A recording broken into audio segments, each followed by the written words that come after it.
হরে কৃষ্ণ।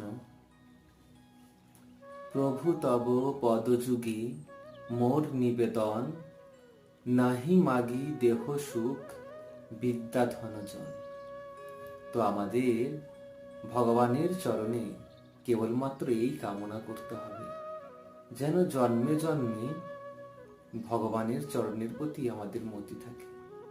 তাই মহাপ্রভু তার শিক্ষা অষ্টকমে বললেন, ন ধনং ন জনং ন সুন্দরীং কবিতাং বা জগদীশ কাময়ী, মম জন্মনি জন্মনীশ্বরে ভবতাৎ ভক্তি অহৈতুকিতই।